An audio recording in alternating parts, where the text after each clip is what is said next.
पंडित धीरेन्द्र शास्त्री पर महिला तस्करी जैसे गंभीर आरोप लगाने वाले प्रोफेसर रविकांत बुरा फंसे तो पीडीए पाठशाला पर सियासी बवाल, मुख्यमंत्री योगी आदित्यनाथ पर भड़के अखिलेश यादव। यूपी डायरी में आज देखिए दो बड़ी खबरें। नमस्कार, मैं रजनीश यादव, आप देख रहे हैं लोकमत हिंदी।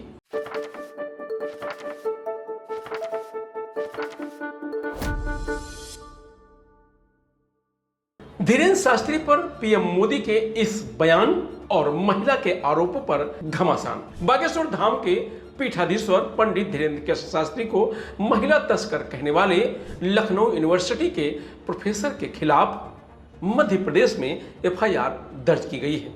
प्रोफेसर रविकांत के खिलाफ मध्य प्रदेश के छतरपुर के बमीठा थाने में बागेश्वर धाम जन समिति के धीरेन्द्र कुमार गौड़ ने रिपोर्ट दर्ज कराई है।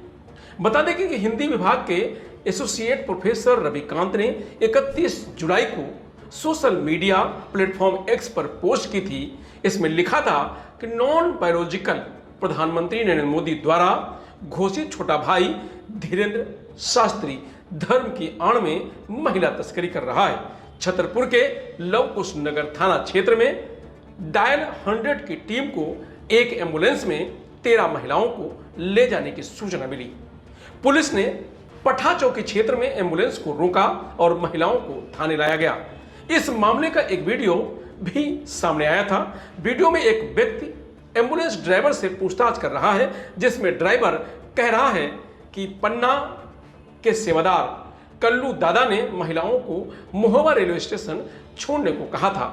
वहीं महिलाओं ने आरोप लगाया कि बागेश्वर धाम की सेवादार मिन्नी ने उनके बाल पकड़कर जबरन एम्बुलेंस में बिठवाया, उनको जान से मारने की धमकी दी।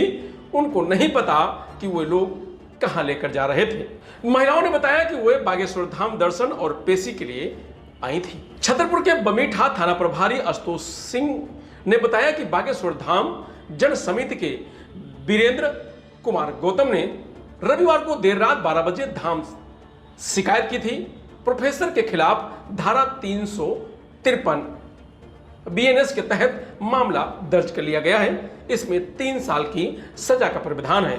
अभी इन्वेस्टिगेशन चलेगी। वैसे गिरफ्तारी का प्रावधान नहीं है, लेकिन आवश्यकता पड़ेगी तो उचित कार्रवाई की जाएगी। केस दर्ज होने के बाद रात करीब 3 बजे पंडित धीरेन्द्र कुमार शास्त्री ने वीडियो जारी किया। इसमें कहा कि अनवरत रूप से साजिशकर्ता लगे हुए हैं, धाम के लिए कुछ न कुछ उपद्रव करते रहते हैं, देश में फैली सबसे बड़ी जात पात की बीमारी को खत्म करने में लगे हैं, हम हिंदुओं को एक करने में लगे हैं। किसी ने कुछ कहा, जिसके बाद बागेश्वर धाम जन सेवा समिति के सदस्यों ने एफआईआर करवाई। जब तक हमारे तन में प्राण हैं, कितने भी लोग हमारे ऊपर आरोप लगाते रहें, लेकिन हम हिंदुत्व और हिंदुस्तान की सेवा करते रहेंगे। हमारा जन्म भी इसके लिए ही हुआ है। हम मरते दम तक सनातन परंपरा के लिए ही जिएंगे और मरेंगे। यह तो अभी आरंभ है, अभी ना जाने लोग क्या क्या कहेंगे। आगामी पदयात्रा जो 7 से 16 नवंबर तक है, उसकी बातें सुनकर उनके पेट में दर्द होना आरंभ हो गया है। अब चाहे जो हो जाए, हम अपने संकल्प से हटेंगे नहीं। हम हिंदुओं से एक बार फिर कहना चाहते हैं कि हम ऐसा कोई कार्य नहीं करेंगे जिससे हिंदुओं को नीचा देखना पड़े। जिस दिन महिलाओं से भरी एम्बुलेंस पकड़ी गई, उस दिन लव कुश नगर टीआई अजय अंबे ने बताया कि पूछताछ में सामने आया कि ये महिलाएं पिछले 6 महीने से बागेश्वर धाम में रुकी हुई थी। इन पर धाम में चोरी, स्नैचिंग और अन्य अप्रिय घटनाओं को अंजाम देने का आरोप था। पूछताछ के बाद सभी महिलाओं को छोड़ दिया गया है। तो वही सपा प्रमुख अखिलेश यादव ने कहा कि पीडीए पाठशाला को पुलिस नहीं रोक सकती है। सीएम योगी आदित्यनाथ को खुद पाठशाला में आकर हालात देखने चाहिए। सरकार ने खुद स्वीकार किया है कि उसने कई स्कूल बंद कर दिए हैं, कुछ का विलय किया है। सपा कार्यकर्ता तब तक छात्रों को पढ़ाते रहेंगे जब तक उन स्कूलों में नए शिक्षकों की भर्ती नहीं हो जाती है। बता दें कि पीडीए पाठशाला चलाने वाले सपा कार्यकर्ताओं पर पुलिस ने एफआईआर दर्ज की है, जिसको लेकर के अखिलेश यादव ने आज मुख्यमंत्री योगी आदित्यनाथ पर जमकर बरसे। दरअसल अखिलेश यादव मंगलवार को जनेश्वर मिश्र की जयंती पर लखनऊ में जनेश्वर मिश्रा पार्क में माल्यार्पण के लिए पहुंचे थे। उन्होंने भाजपा पर निशाना साधते हुए कहा कि याद करिए सांसद इकरा हसन के बारे में भाजपा नेता ने क्या कहा था। इसी तरह महिलाओं के प्रति इनके व्यवहार और भाषा क्या है। अखिलेश ने कहा कि प्रदेश का सबसे बड़ा माफिया कौन है या सभी जानते हैं। वस्त्र बदलने से कोई कुछ नहीं बन सकता है। आज जमीन की बात कर रहे हैं, आप पता करिए लखनऊ के जितने तालाब थे सब भाजपा ने कब्जा कर लिया है। सारे वेटलैंड भाजपा के लोगों ने कब्जा किए हैं। अखिलेश ने कहा कि जो लोग दूसरे पर आरोप लगाते थे, क्या उनके अंडरवर्ल्ड से संबंध नहीं थे। हालांकि उन्होंने इस दौरान किसी का नाम नहीं लिया। अखिलेश यादव ने कहा कि दुख तो इस बात का है कि अंग्रेजों ने भी पढ़ाई को लेकर किसी पर एफआईआर नहीं लिखवाई। ये सरकार सोचती है कि पुलिस के बल पर हमारी पीडीए पाठशाला को बंद कर देगी। हम समाजवादी संकल्प लेते हैं कि जब तक सरकार वहां पर टीचर प्रिंसिपल नहीं पहुंचा देती तब तक पीडीए पाठशाला चलती रहेगी। मुख्यमंत्री को जरूरत है कि वो भी पाठशाला जाएं, कम से कम जाकर देखें पाठशालाओं का क्या हाल है।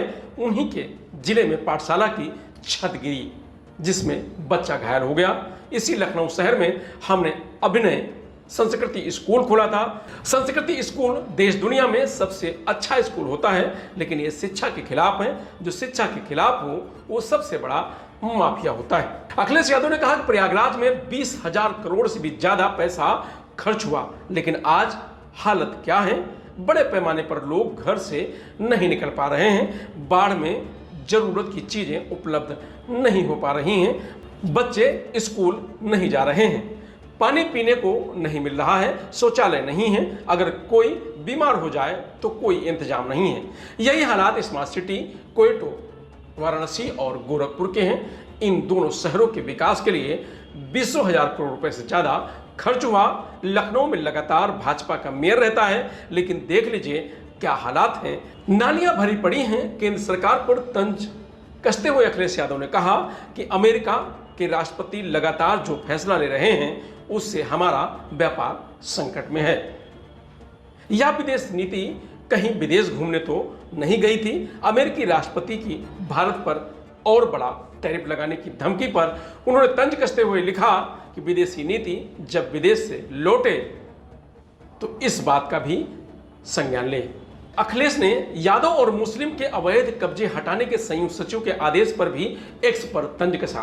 अखिलेश यादव ने लिखा कि जो भी गैर कानूनी हो उसके खिलाफ कार्रवाई हो, क्योंकि अवैध तो अवैध होता है। फिर क्यों किसी जाति या धर्म विशेष के लोगों को टारगेट किया जा रहा है। न्यायपालिका तुरंत संज्ञान ले। ये संविधान विरोधी काम है। हम सबके खिलाफ कोर्ट जाएंगे। पीडीए को जितना प्रताड़ित किया जाएगा, पीडीए एकता उतनी ही ज्यादा बढ़ेगी। दरअसल हुआ यूं कि भाजपा नेता विवेक श्रीवास्तव ने सरकार को चिट्ठी लिखकर कहा कि मुस्लिम और यादव द्वारा जो अवैध कब्जे किए गए हैं वो हटाए जाएं। पंचायती राज के संयुक्त निदेशक एसएन सिंह ने सभी डीएम को एक्शन लेने का आदेश भी जारी कर दिया। हालांकि मामला जैसे ही सीएम योगी आदित्यनाथ तक पहुंचा, उन्होंने आदेश रद्द करते हुए पंचायती राज विभाग के संयुक्त निदेशक को सस्पेंड करने के आदेश दे दिए। मुख्यमंत्री योगी आदित्यनाथ ने कहा कि धार्मिक आधार पर कोई कार्रवाई बर्दाश्त नहीं की जाएगी। फिलहाल यूपी डायरी में आज इतना ही। कल फिर मिलेंगे नई खबरों के साथ। तब तक आप बने रहिए लोकमत हिंदी के साथ। नमस्कार।